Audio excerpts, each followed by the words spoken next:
Assalamualaikum warahmatullahi wabarakatuh. Alhamdulillahi wassalatu wassalamu ala Rasulillah wa alihi wa ashabihi wa man tabi'ahum bi ihsanin ila yaumiddin. Amma ba'du. Ikhwati a'azani Allah wa iyyakum, kita lanjutkan membaca kitab Ar-Rahiqul Makhtum dan sirah Rasulullah sallallahu alaihi wasallam.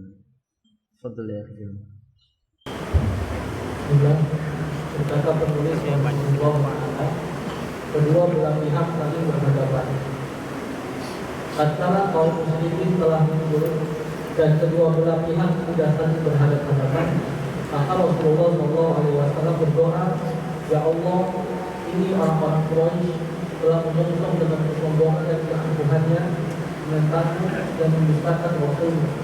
Ya Allah, kami hanya memohon pertolongan-Mu yang telah Engkau janjikan padaku. Ya Allah, hancurkanlah mereka esok hari. Setelah berdoa seperti itu, beliau melihat ke arah Qur'an bin Rabi'ah yang berada di tengah-tengah kaumnya dan menunjukkan kamera, lalu bersabda, jika pun ada kebaikan pada salah seorang dari kaum tersebut, maka dia ada pada si pemilik kamera itu. Jika mereka mengikutinya, niscaya mereka akan mendapat petunjuk. Selanjutnya, Rasulullah SAW meluruskan barisan kaum muslimin, dan tatkala beliau sedang melakukan hal itu, tiba-tiba terjadi hal yang aneh. Beliau kebetulan membawa anak panah untuk meluruskan barisan. Di saat itu Sawad bin Ghaziyah sedikit keluar dari barisan, sehingga beliau menusuk perutnya dengan anak panah tersebut seraya bersabda, luruskan wahai Sawad. Sawad menjawab, wahai Rasulullah, engkau telah menyakitiku, maka aku minta agar diberikan hak untuk menjawabmu. Maka beliau pun mengikat perutnya seraya berkata, silakan kau membalas. Melihat hal itu, Sawad langsung memeluk dan mencium perut beliau hingga beliau berkata kepadanya, apa yang telah melakukan hal ini wahai Sawad? Dia menjawab, wahai Rasulullah, kiranya perang sudah dekat sebagaimana yang kau lihat. Karenanya aku ingin agar akhir pertemuanku denganmu bersentuhannya kulitku dengan kulitku. Mendengar itu Rasulullah mendoakan kebaikan untuknya. Hasbuk Al-Jaisani yatara'ani. Mu'alif mengatakan saatnya pertemuan dua pasukan besar, yakni antara ahlu tauhid dengan pasukan ahlu syirik, antara ahlul haqqi dan dengan ahlul batil. Ikhwati a'azan wa iyyakum, para ulama sejarah menyebutkan fi sabihatin yaumal jum'ah as-sabi', tepatnya terjadi pada hari Jumat pada tanggal as-sabi' asyar, tanggal 17 min syahri Ramadan min sanati saniyah minal hijrah, 17 Ramadan tahun kedua hijrah, dan itu terjadi tepat pada hari Jumat. Bulannya bulan Ramadan. Jadi perang Badar ini terjadi di saat kaum muslimin Allah perintahkan bagi mereka berpuasa di bulan Ramadan. Sehingga sebagian sahabat menyebutkan fawajjadna faminna shaimuna wa minnal muftiruna. Kami mendapati di antara kami itu ada yang tetap berpuasa dan di antara kami juga ada yang tetap berbuka, artinya tidak berpuasa. Fala nara anna ba'dana aula min ba'din, dan kami tidak menganggap yang berpuasa lebih baik dibandingkan yang tidak berpuasa atau sebaliknya. Ini adalah ujian yang besar. Dan Nabi SAW menyebutkan man shama, barang siapa berpuasa yauman fi sabilillah, satu hari saja pada saat sedang berperang di jalan Allah, kata Nabi, Allah haramkan jasadnya dijilat oleh api neraka.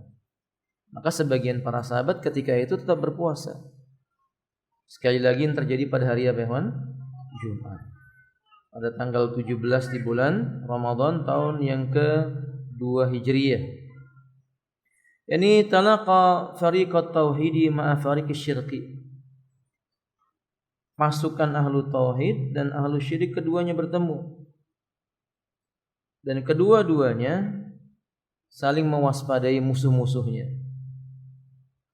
Wa bada'atil ma'rakah faramal musyrikuna mahja'an maula Umar bin Khattab radhiyallahu ta'ala. Ketika perang sudah mulai terjadi, yang mengawali melemparkan senjata adalah orang-orang musyrik yang melemparkan panah. Takdir Allah, salah seorang muslim bekas budaknya Umar bin Khattab terkena panah ini. Dan beliau adalah orang yang pertama kali terbunuh di medan Badar. Kata beliau demikian. Tapi para ulama yang lain menyebutkan ada kaum muslimin yang lainnya. Yakni ada sahabat yang bernama Harisah ibnu Suraqah, salah seorang sahabat dari Bani Adi ibni Najjar. Beliau juga terkena panah tepat pada bagian di antara pelipis, di hadis yang lainnya di kerongkongan. Dan itu keinginan beliau. Keinginan beliau berperang itu, beliau berharap agar tertembus panah di bagian ini atau di bagian ini. Dan Nabi mengatakan kalau seandainya ia jujur dengan apa yang diharapkan, Allah akan kabulkan. Ternyata benar, ia terkena panah di bagian lehernya, di riwayat yang lain di bagian dahinya. Sedangkan dia lelaki yang baru sedikit dalam amal Islamnya, tapi dia tulus. Dan Allah mengganjarnya dengan apa? Surganya Allah Subhanahu wa ta'ala. Ikhwati a'azani Allah wa iyyakum. Tatkala peperangan sudah hampir dimulai, Nabi SAW dalam sebuah riwayat mengangkat kedua tangannya. Kemudian beliau berkata, Allahumma hadihi Quraisy. Ya Allah, ini dia golongan orang-orang Quraisy. Qad aqbalat bi khuyalaiha wa fakhriha. Mereka berhadapan dengan kami dengan penuh rasa kesombongan dan keangkuhan. Nabi menyebutkan bahwa mereka ini sombong dan mereka ini angkuh. Tahadaka wa tukadzibu rasulaka, ia menentang hukummu dan dia mendustakan rasul. Wa takdzibu rasulaka, yakni mereka mendustakan rasulmu. Allahumma, ya Allah, fa nasrukal ladzi wa'adtani, kami mengharapkan pertolongan yang telah engkau janjikan kepadamu untukku. Yani engkau janjikan kepadaku. Artinya Allah telah memberikan janji kepada Nabi SAW bahwa Allah akan memenangkan kaum muslimin. Maka Nabi mengatakan, ya Allah, tolong kami sebagaimana engkau telah menjanjikannya kepadaku. Allahumma hannahumul ghadat, hinakan mereka esok hari, hancurkan mereka esok hari. Waqad qala Rasulullah sallallahu alaihi wasallam wa ra'a Utbah ibn Rabi'ah fil qami ala jamal. Dan beliau melihat seorang yang bernama Utbah ibn Rabi'ah, beliau menaiki onta yang berwarna merah, dan pada hari itu kendaraan paling baik onta yang berwarna merah. Yani ikhwati a'azan wa iyyakum, perang ini benar-benar menentukan kemuliaan suatu kaum dan kebenaran ajaran tauhid. Ada kisah menarik ketika perang ini terjadi, kata beliau. Di pagi hari kaum muslimin mempersiapkan pasukannya, mereka membuat barisan. Wa'addala Rasulullah sallallahu alaihi wasallam sufufal muslimin, maka Rasul meluruskan dan merapikan barisannya kaum muslimin. Wa bainama huwa ba'da bi'adliha waqa amrin ajib. Ketika beliau sedang mengatur pasukan, ada yang menarik di situ. Seorang sahabat yang bernama Sawad ibnu Ghaziyah. Lelaki ini sengaja membusungkan dada dan perutnya, agak dimajukan. Ia menyengaja. Bukan maksudnya perutnya itu apa? Buncit, bukan. Ia sengaja majukan. Kata para ulama, ia ingin mendapatkan perhatiannya siapa? Rasul sallallahu alaihi wasallam. Dan itu kebiasaan para sahabat. Mereka ingin dilihat oleh Rasulullah Sebab bila Rasul itu melihat, imma Rasul mendatanginya, mendoakan kebaikannya, atau menanyakan tentang kabarnya. Itu menandakan Nabi mencintai. Ada kisah yang lain ketika Rasulullah SAW mengerjakan salat Isya, maka Rasul mengatakan, esok aku akan menyerahkan sebuah bendera perang kepada seorang lelaki yang ia mencintai Allah dan Rasulnya. Allah dan Rasulnya pun mencintainya. Selesai salat subuh, para sahabat tidak ada yang beranjak. Semua di dalam masjid sampai matahari terbit. Semua berharap merekalah yang dapat apa? Amanah itu. Maka Anda tahu di antara sahabat itu ada sahabat mulia bernama Umar bin Khattab. Dan beliau sangat dicintai Nabi dan ia mencintai Nabi.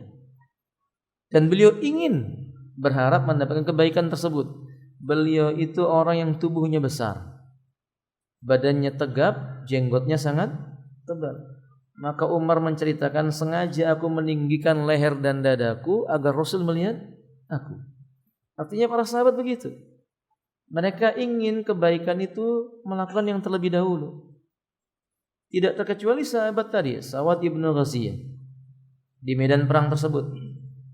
Ketika ia condongkan tubuhnya ke depan, Nabi mendatanginya sambil membawa sebilah anak panah. Tapi Nabi tidak menusuk dengan bagian yang tajam badannya. Oke? Kemudian Nabi mengatakan kepada Sawad, istawi ya Sawad. Ini apa-apaan ini? Luruskan wahai Sawad. Istawi, luruskan wahai Sawad. Faqala Sawad. Ketika itu Nabi mengatakan istawi ya Sawad sambil menggunakan anak panah itu didorong perutnya. Ini perutmu luruskan.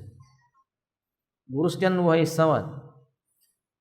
Sawad ketika itu mengatakan, wahai Rasulullah, sungguh engkau telah menyakiti aku dengan bilah anak panah tersebut.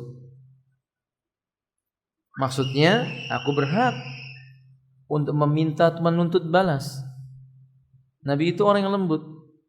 Maka Nabi pun membuka perutnya. Dalam riwayat yang lainnya, Nabi SAW mengatakan, kalau begitu balaslah wahai Sawad. Kata Sawad, sesungguhnya perutku tadi terbuka. Maksudnya ketika Nabi menusuknya, perutnya apa? Terlihat. Maka Sawad pun meminta, maksudnya, ya aku juga mau membalas dengan cara perutnya Rasul dibuka. Maka Rasul pun membuka bagian bajunya, terlihat pada bagian perutnya, akan tetapi yang dilakukan oleh Sawad bukan menusuknya, akan tetapi beliau memeluknya, lalu mencium perutnya Rasulullah SAW. Waqabbala batanahu, beliau cium perutnya Rasul.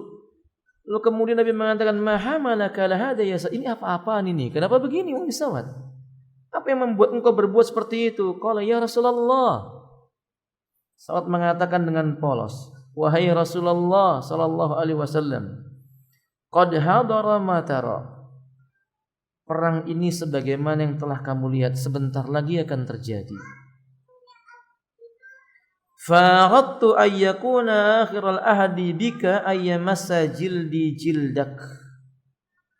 Aku sangat berkeinginan jika seandainya ini adalah akhir hidupku, maka yang kuinginkan adalah terakhir kali menyentuhkan kulitku dengan kulitmu. Fada'alahu Rasulullah sallallahu alaihi wasallam bi khairin. Kemudian Nabi pun mengucapkan doa-doa berisi kebaikan buat sahabat yang mulia ini. Akhi fillah a'azani Allah wa iyyakum, ini ada banyak pelajaran besar dari kisah ini. Pelajaran yang pertama, ikhwati a'azani Allah wa iyyakum, bahwa Islam mengajarkan kesungguh-sungguhan, keseriusan pada semua perkara, termasuk keseriusan untuk menyongsong kemenangan dan kemuliaan. Maka Nabi SAW memperhatikan dengan teliti sekecil mungkin barisan kaum muslimin. Dan kebiasaan Nabi mengatakan istawu, rasu'atadilu, luruskan, rapatkan. Luruskan dan rapatkan barisan-barisan kalian. Menandakan keseriusan Nabi SAW dalam memperhatikan pasukan perang. Hal yang terkecil, sekecil apapun diperhatikan oleh Nabi. Dan memang agama kita agama yang mengajarkan keseriusan, bukan agama yang mengajarkan senda gurau, walaupun tidak melarang senda gurau. Nabi berkata, "Ikhris alama yanfa'uka." Seriuslah kamu, sungguh-sungguhlah kamu mencari sesuatu yang bisa memberimu manfaat untuk akhiratmu. Semangatlah engkau. Ini pelajaran yang pertama. Pelajaran yang kedua, ikhwati a'azanillahu wa iyyakum, kasih sayang Nabi kepada para sahabat. Ini menandakan tentang kemuliaan Rasulullah SAW, betapa sayangnya beliau kepada para sahabat. Dan beliau tidak pernah menolak kritikan jika itu benar. Sebenarnya bukan kritikan. Beliau mengajarkan bagaimana seseorang itu bertanggung jawab. Nabi tidak punya maksud menyakiti. Tapi kemudian sahabat tadi mengatakan, aku berhak menuntut balas. Maka Nabi pun mempersilahkan. Artinya agama kita ini tidak ada istilah perbedaan atau mengkasta-kastakan golongan, tidak ada. Semua yang berada di bawah agama Allah Ta'ala, yang menjadi hambanya Allah Ta'ala, berlaku semua hukum Allah baginya. Ketika Nabi melarang kaum muslimin memakan yang haram, Allah juga larang nabinya memakan yang haram. Ketika Nabi SAW memerintahkan kaum muslimin berkata jujur meninggalkan yang dusta, maka begitu pula berlaku hal itu buat siapa? Nabi SAW. Ketika Allah dan Rasulnya memerintahkan kaum muslimin berperang di jalan Allah, Allah juga perintahkan nabinya berperang. Sampai Allah katakan, ya ayuhan nabi jahidil kuffara wal munafikina. Wahai nabi, perangilah olehmu orang-orang yang mengingkari Allah dan orang-orang yang berpura-pura beriman, yakni munafik. Maka ketika itu terjadi untuk kaum mukminin tentang kisah, berlaku pula buat nabi. Dan nabi menerima hukum Allah. Faedah yang berikutnya, ikhwati a'azanillahu wa iyyakum, ini pertanda kecintaan para sahabat kepada Nabi. Tidak ada yang lebih mereka cintai di muka bumi ini, bahkan dibandingkan kedua orang tua, bahkan nyawa mereka. Dibandingkan dengan Rasulullah SAW, tidak ada yang mampu mengalahkan kecintaan mereka kepada Nabi. Ketika terjadi perang Uhud, Rasulullah SAW itu terjatuh dari kudanya sampai terjatuh dari kendaraannya di sebuah lembah di Uhud, yang menyebabkan bagian pipi beliau itu robek, lalu baju besi menancap di bagian pipinya. Gigi Nabi pun rompal di bagian rahangnya. Ketika itu Thalhah bin Ubaidillah melihat Rasulullah, ia tidak memperdulikan dirinya lagi. Setiap kali ada anak panah yang menyasar kepada Nabi, cepat-cepat beliau melindungi Nabi dengan dadanya, sehingga dada itu panah itu menembus dadanya, mengenai bagian rusuknya, lebih daripada 4 buah anak panah. Dan ia mengatakan, wala ubali, saya enggak peduli, aku khawatir kulit Nabi terluka dengannya. Lalu dia mengatakan, celaka diriku bila aku selamat sementara Nabi tidak selamat. Kecintaan para sahabat kepada siapa? Rasul Sallallahu alaihi wasallam. Karena kecintaan kepada Rasul itu pertanda kelak akan berkumpul dengannya di yaumil qiyamah. Ketika seorang sahabat bertanya kepada Nabi Sallallahu alaihi wasallam, ya Rasulullah, wahai Rasulullah, aina makanati yaumil qiyamati ma'ak? Bagaimana kedudukanku nanti bersamamu di yaumil qiyamah? Mungkin enggak aku berkumpul denganmu? Qala alaihi salatu wasallam, al mar'u ma'a man ahab. Tidak usah khawatir, seseorang di hari kiamat dikumpulkan bersama yang ia sukai atau yang ia cintai. Kata Anas bin Malik, ucapan Nabi ini sudah mencukupkan hal itu buatku. Aku enggak butuh yang lainnya. Kalau seseorang sudah cinta kepada Nabi, ia akan dikumpulkan dengan apa? Nabi. Tentu kecintaan yang sesuai dengan syariat. Seperti kecintaan Saud.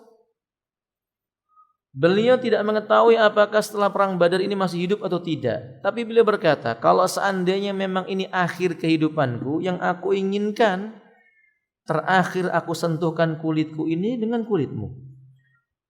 Masya Allah, la quwata illa billah. Akhi fillah a'azani Allah wa iyyakum, mari kita bandingkan siapa kita dibanding Rasul, dibanding sahabat-sahabat Rasul. Sebegitunya kecintaan mereka kepada Nabi SAW. Kerinduan mereka kepada Nabi, sampai pun ketika hendak berperang, yang mereka ingat ketika itu adalah kecintaannya kepada Rasul sallallahu alaihi wasallam. Faedah yang berikutnya, tatkala iman sudah menancap dalam hati seseorang, ketika iman itu sudah menancap dalam hati seseorang, ikhwati a'azan wa iyyakum, hati mereka akan dipenuhi dengan cinta kepada Allah dan cinta kepada Rasul sallallahu alaihi wasallam. Nah, perang Badar ini mengajarkan hal itu. Perang Badar ini mengajarkan hal itu. Sahabat mencintai Nabi, tidak punya keinginan menyakiti Nabi. Sahabat ingin memeluk Nabi, dan sekaligus yang terakhir, dalil ini menunjukkan keutamaan dan kecerdasan lelaki yang bernama siapa? Sawad ibnu Ghaziyah. Wallahu a'lam bishawab. Lanjutkan ya akhi. Tatkala seluruh barisan sudah diluruskan, beliau mengeluarkan instruksi kepada tentaranya agar mereka tidak memulai peperangan hingga menerima perintah terakhir dari beliau. Kemudian beliau memberikan pengarahan khusus berkenaan dengan perang. Beliau berkata, bila mereka mendekat kepada kalian, maka barulah kalian memanah mereka, dan lestarikanlah anak panah kalian terlebih dahulu, dan janganlah membunuh pedang-pedang kalian kecuali benar-benar mereka melindungi kalian. Kemudian beliau dan Abu Bakar secara khusus kembali ke podium komando, sementara saat Muaz mendapat tugas menjaga podium tersebut bersama pasukannya.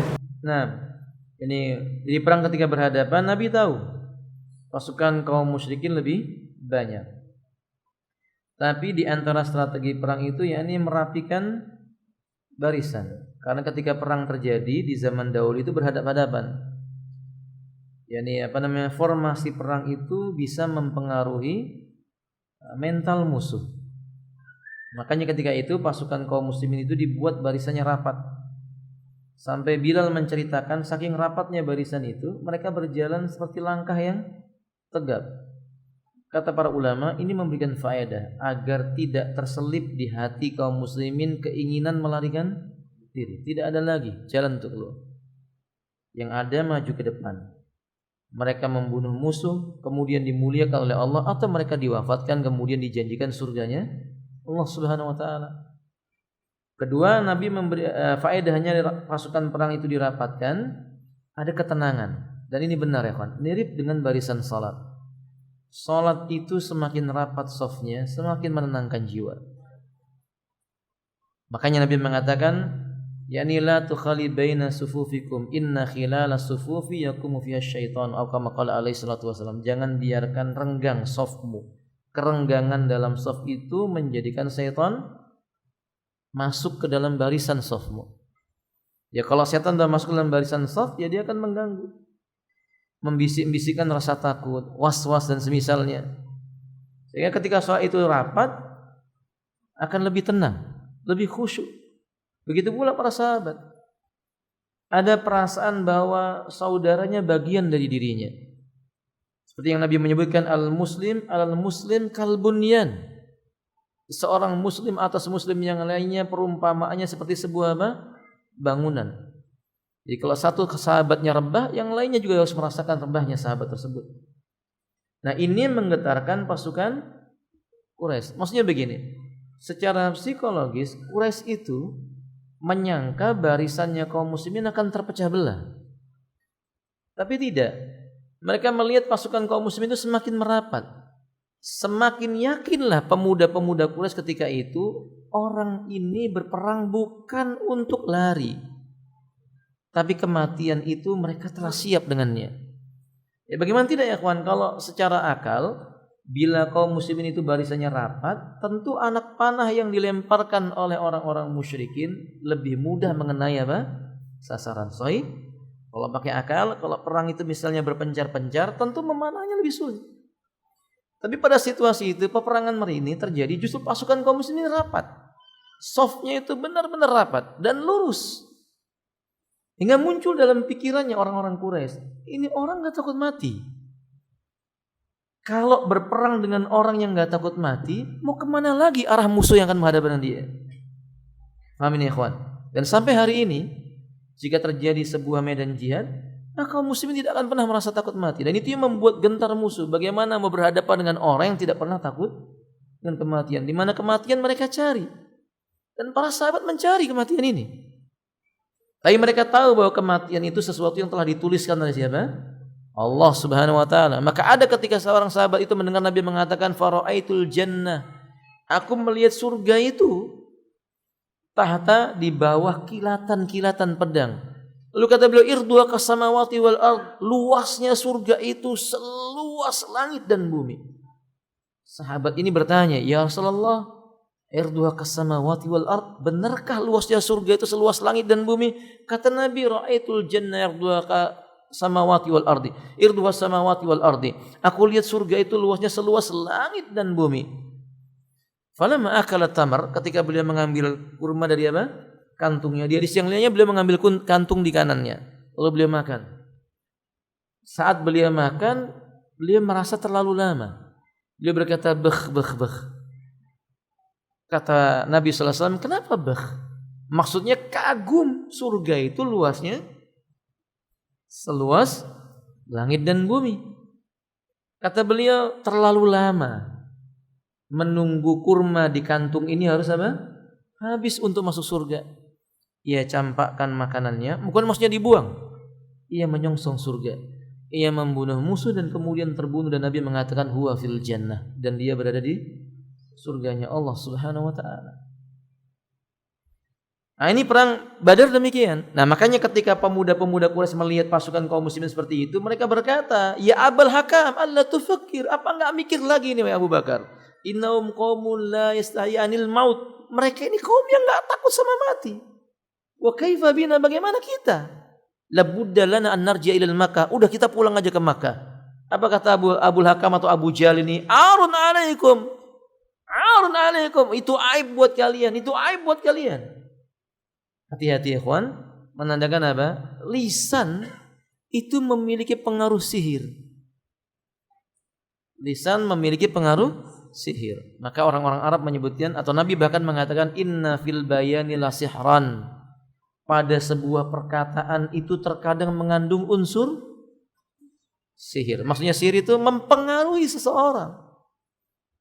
Yang tadinya pemuda-pemuda ini yakin mereka ini enggak akan menang, gara-gara ucapannya Abul Hakam jadi berani lagi. Tapi itu tanda kecelakaan mereka, kebinasaan mereka. Dan doa Nabi dikabulkan. Belum lagi ketika peperangan sudah mulai, jadi ketika orang Quraisy itu melemparkan panahnya, setelah itu dalam sebuah riwayat Imam Al-Hakim, mereka merasa kaget karena tiba-tiba di belakang pasukan kaum muslimin itu berdiri pasukan yang lain, tubuhnya lebih besar dibandingkan tubuh kaum muslimin.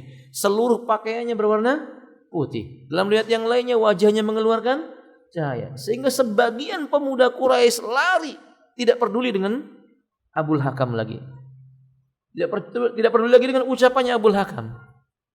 yakni Allah menurunkan apa ya kawan? Malaikat-malaikatnya Allah. Ini nasihat buat kita. Maka bila terjadi medan perang yang benar-benar medan perang, bukan medan perang buatan orang-orang yang bodoh. Kalau itu terjadi benar medan perang, maka kaum muslimin tidak boleh takut. Jika mati mereka, insya Allah kematiannya akan berbuah dengan ampunan dan surganya Allah Subhanahu Wa Taala.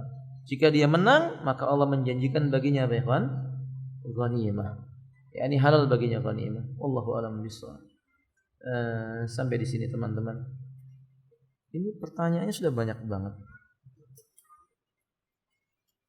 Ya, kalau saya bisa jawab saya jawab, kalau tidak wallahu a'lam bishawab.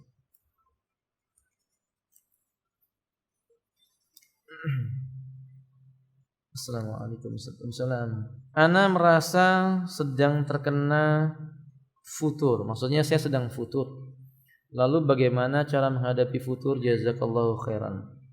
Ikhwan, futur atau munculnya lemah keimanan pada diri seseorang itu penyebab utamanya adalah maksiat atau menganggap remeh perbuatan apa? Dosa. Makanya dahulu para sahabat mengatakan atau para ulama ahlu sunnah menyebutkan la tandur sagiraha au kabiraha minad dunubi. Jangan kau pandang kecil maupun besar sebuah dosa. Maksudnya jangan diremehkan. Walakin nandur ila man ta'si ilaihi. Cobalah lihat kepada siapa kamu berani berbuat durhaka kepadanya. Kalau begitu obat orang yang futur itu apa? Coba koreksi lagi. dosa apa yang belakangan ini dia lakukan.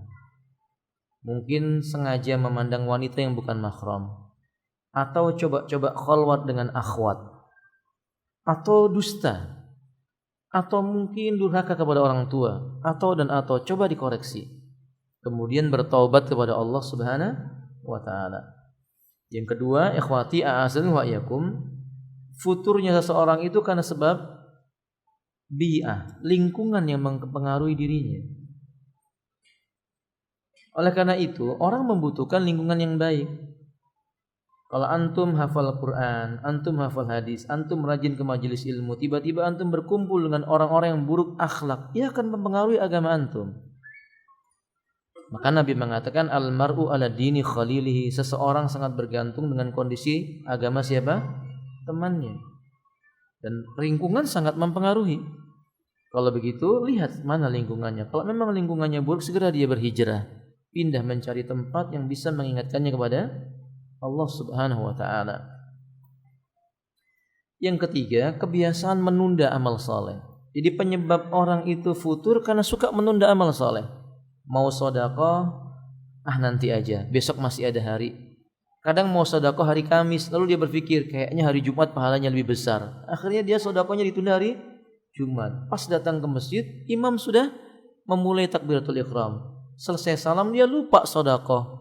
Setan berbisik, orang lupa tidak berdosa, besok saja. Akhirnya uangnya hilang, enggak jadi sedekah. Futur, muncul lemah dalam iman. Jadi seandainya muncul perasaan kita ini futur, merasa lemah iman, segera kerjakan kebaikan-kebaikan. Ambil Quran, sebelumnya Anda berwudu, salat sunnah wudu, baca Quran sampai capek. Anda lelah tidur, begitu bangun tidur, bangun tunaikan salat malam, paksakan. Terakhir, hal yang paling baik untuk menjadi obat orang yang futur, nasihat Nabi yang berkata kafa bil mauti wa'idhan. Cukup. Nasihat paling baik bagi seseorang adalah kematian. Cobalah antum ziarah kubur. Karena ziarah kubur mengingatkan tentang negeri akhirat. Cobalah antum ziarah kepada orang yang sedang sakit di rumah sakit. Karena penyakit-penyakit orang yang sakit itu bisa mengingatkan engkau tentang nikmat sehat. Cobalah ingat-ingat saat kematian datang, engkau tidak tahu apakah dalam kondisi amal soleh maupun amal yang soleh. Khawatirkan kematian menjumpaimu, insya Allah rasa futur itu akan hilang. Dan yang paling akhir, doa sama Allah agar dikembalikan memiliki sifat sabat alal hidayah, kokoh di atas hidayah. Wallahu a'lam. Afwan Ustaz, ana ingin menanyakan saat uang kembalian apabila kita bayarkan sesuai akad, kita memberikan uang tips. Selanjutnya apakah bisa? Uang tips ini kepada siapa? Kalau misalnya ikhwati azannya kepada tukang ojek misalnya, ongkosnya 10.000, uang yang digunakan membeli di warung itu uang antum pada asalnya.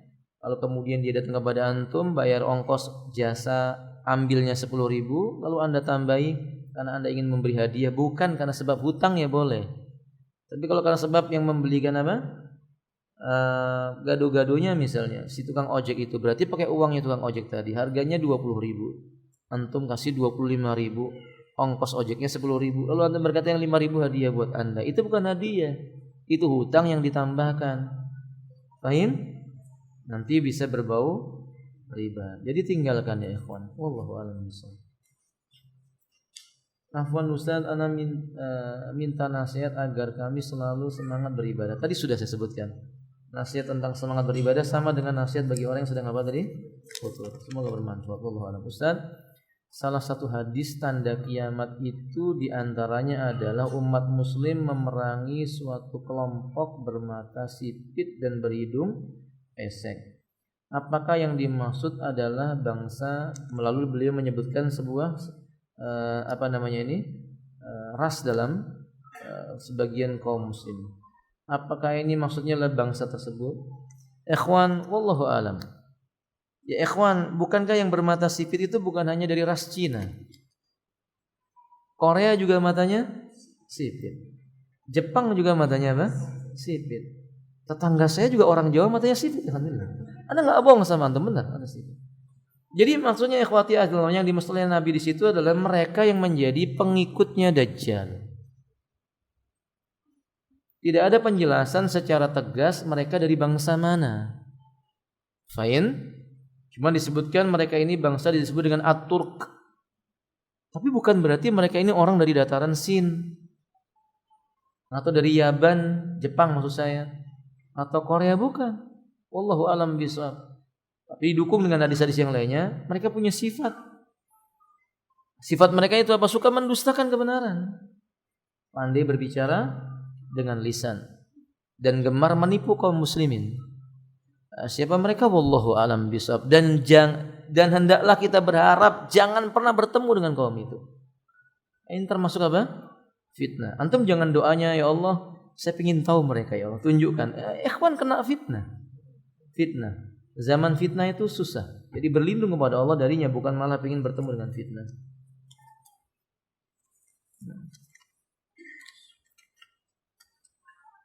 Bagaimana hukumnya jika suami selalu tidak bisa menjaga pandangannya dan saya sebagai istri selalu tersinggung jika melihat dan ketahuan suami melihat perempuan? Mohon nasihatnya Ustaz. Ibu-ibu, negeri kita ini negeri ikhtilat. Ya, Anda boleh cemburu, tapi cobalah husnudzon kepada suami Anda. Suami Anda barangkali keluar rumah, dia tidak ingin berniat melihat perempuan.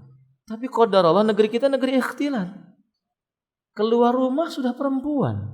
Mau merem, nabrak tembok. Naik kendaraan, memejamkan mata juga nggak mungkin. Cuma ini nasihat buat bapak-bapak. Bila melihat tanpa sengaja, ya ikuti hadis Nabi sallallahu alaihi wasallam. Beliau mengatakan la tattabi nadratan bi nadratin. Jangan ikuti pandangan yang pertama karena enggak sengaja dengan pandangan yang berikutnya. Kalau ibu-ibu cemburu dengan suami seperti ini, berarti ibu itu memiliki iman yang benar. Apa-apa. Silakan cemburu kepada suaminya, minta suaminya bertobat kepada Allah Azza wa Jalla. Ini nasihat buat teman-teman, usahakanlah menundukkan apa? Pandangan matanya. Wallahu alam. Ada seorang ikhwan ingin menikahi saya, tapi kami beda manhaj. Ya Allah. Satunya manhaj apa ini? Garis lurus, yang satu manhaj garis bengkok begitu. Akan tetapi ikhwan tersebut hafal Quran. Saya mengajak untuk bermanhaj yang hak, tapi dia menolak. Tapi beliau membolehkan untuk ikut kegiatan kajian yang sunnah. Mohon nasihatnya. Udah, anti cari yang lain. Yang hafal Quran, yang manhajnya lurus. Masih banyak, insya Allah. Ditolak dengan cara yang baik. Ditolak dengan cara, Ustaz, apa ini tidak termasuk menolak orang yang soleh? Insya Allah tidak. Kalau dikhawatirkan agamanya mempengaruhi agama Anda. Misalnya lelakinya suka bid'ah, hafal Quran tapi hobinya berbuat bid'ah. Nanti khawatir minimal Anda nggak bisa menasihati suami dari perbuatan apa? Bid'ah. Itu akan menyibukkan Anda dan menambah pekerjaan Anda. Sementara Anda wanita dikuasai oleh seorang lelaki, bukan menguasai seorang apa? Jadi tolak dengan cara yang baik, cari yang lainnya, yang manhajnya menurut Anda sudah lurus dan hafal Quran. Masih ada di sini kayaknya ada, insyaallah. Nanti kalau ukhti perlu saya carikan, insyaallah di sini ada. Saya tahu orangnya di sini. Insyaallah. Bagaimana hukumnya menerima barang dari kakak yang bekerja di lembaga ribawi seperti baju bekas dari anaknya ke anak saya? Diterima nggak apa-apa. Halal ya ukhti. Ya, dengan asumsi bahwasanya tidak mungkin dia memberikan dari barang yang nilainya apa?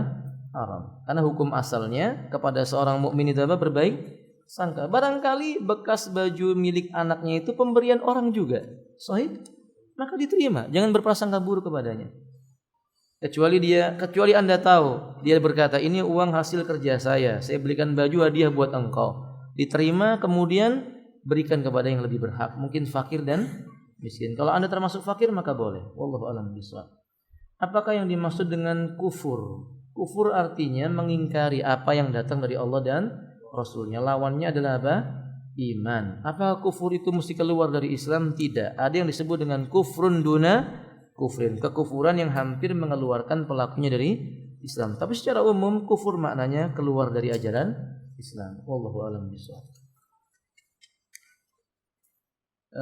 Ustadz bagaimana hukumnya? Kami mencabut sedekah yang biasa kami rutinkan setiap bulan karena khawatir kecukupan atas diri kami sendiri. Maksudnya, apakah hal ini dapat menjadi sebab putusnya rezeki kami? Misalnya kami rutin bersedekah ke masjid, membayarkan listrik, airnya, kemudian sebab khawatir tentang kondisi kami mencabut sedekahnya. Apakah ini berdosa? Ya tidak ya ikhwan. Kalau sedekah itu nilainya sunnah maka tidak berdosa. Bahkan Nabi berkata, khairus shadaqatikum shadaqatikum li aqrabaikum. Sedekah kalian yang paling baik, sedekah yang kalian berikan kepada orang yang paling dekat dengan kalian. Jadi kalau seandainya Anda menjumpai biasa sedekah di masjid, kemudian ada anggota keluarga yang fakir butuh bantuan, atau Anda misalnya qadarullah diuji oleh Allah, kemudian penghasilan Anda berkurang di bulan itu, sedekahnya dialihkan kepada istri dan anak-anak, enggak mengapa. Yang tidak boleh berhenti dari bersedekah karena takut miskin. Ini yang enggak boleh. Perhatikan baik-baik. Yang tidak boleh berhenti dari bersedekah karena takut miskin. Saya enggak lagi sedekah karena saya merasa kekurangan. Padahal Nabi mengatakan, yakni sedekah itu tidak akan mengurangi nilai harta seseorang. Mana qasad shadaqatu min amwal, kata Nabi. Wallahu a'lam bishawab. Apakah mengucapkan lafaz sayyidina dikala tasawuf akhir membaca salawat Ibrahimiyah bisa membatalkan salat? Tidak membatalkan salat. Hanya saja ini lafaz yang tidak datang dari Nabi, alias tambahan. Dan Nabi mengatakan iyyakum wa mukhdatsatil umuri. Hati-hati kamu dalam perkara yang diada-adakan dalam urusan apa? Agama. Nabi dan para sahabat salawatnya membaca Allahumma sholli ala Muhammad. Tidak menambah kalimat apa? Allahumma sholli ala sayyidina. Kali ini di dalam salat. Kalau di luar salat kita mengatakan bersabda sayyiduna Muhammad, jumhur ulama berpendapat boleh. Tapi di dalam salat kita baca salawat ditambahi sayyidina, itu enggak ada contohnya. Sama dengan kalau antum takbiratul ihram, apa lafadznya? Anda mau tanya, kalau takbiratul ihram apa yang dibaca? Allahu Akbar. Boleh enggak ditambahi Allahu Akbar kabira? Boleh enggak? Bukankah lafaz kabira itu juga baik? Tentu antum akan menjawab, ya enggak, wong Nabi cuma mengucapkan apa? Allahu Akbar. Atau ketika antum bangkit dari ruku, apa antum membaca apa? Sami Allahu liman hamidah. Boleh enggak antum tambah sami Allahu liman hamidahu wa sana'ahu wa 'azamahu? Boleh enggak? Enggak boleh, walaupun kalimat itu baik. Sama lafaz kalimat sayyidina dalam salawat di dalam salat itu enggak dicontohkan. Jadi jangan ditambahi. Jika ditambah maka tidak membatalkan salat, tapi dia wajib untuk tidak mengulanginya lagi. Wallahu a'lam bishawab. Kami mempunyai banyak hutang. Semoga Allah memudahkan bagi orang-orang yang berhutang membayar hutangnya. Allah amin. Allahumma amin.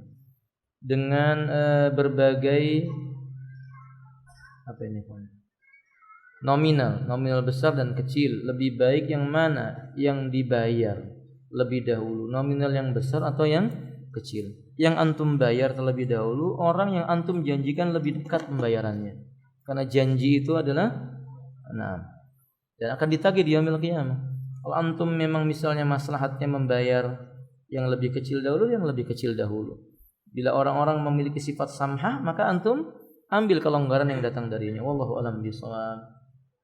Sudah masuk waktu, ya, sampai di sini mudah-mudahan bermanfaat. Kurang lebihnya mohon maaf. Akhiru da'wana alhamdulillahirabbil alamin. Subhanakallahumma bihamdik asyhadu an la ilaha illa anta astaghfiruka wa atubu ilaik. Assalamualaikum warahmatullahi wabarakatuh.